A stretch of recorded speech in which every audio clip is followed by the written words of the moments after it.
we wanted to shut out, didn't get it. So, but, for our kids to respond the way that they did and then score on defense, that was a satisfying way to end the game. Yeah, and you've talked about the slow mesh and how you still want the team to play fast.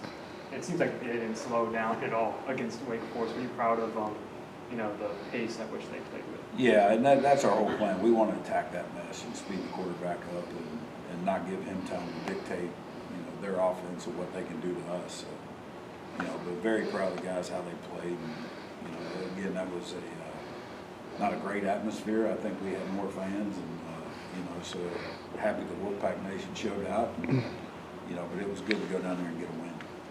It seems like Jalen Scott keeps getting better and better as the season goes on. What have you kind of seen from him this year? Yeah, his maturity level, he just keeps on getting better as a player. Jalen's very, very smart. Jalen has played all three positions in this defense, linebacker for us.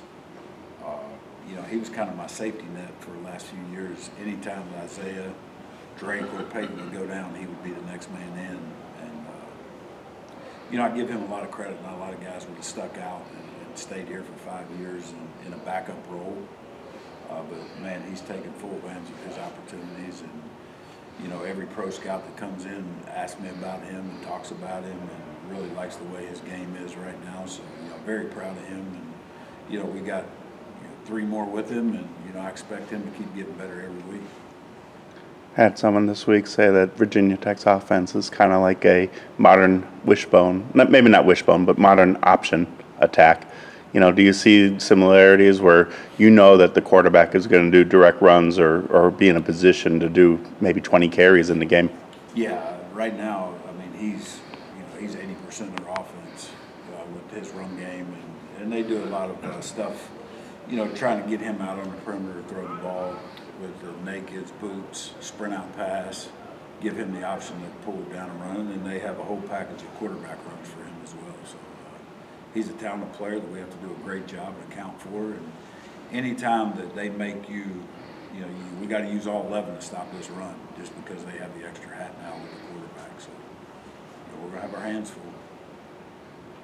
You've had your hands full the last several weeks. How much confidence, though, does it give you knowing that, we were able to stop the run game in the last however many games?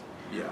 Well, I'm confident going in because I believe in these kids and they believe in our system and they go out and play extremely hard every week. So, it's just another challenge, but it's just something a little different.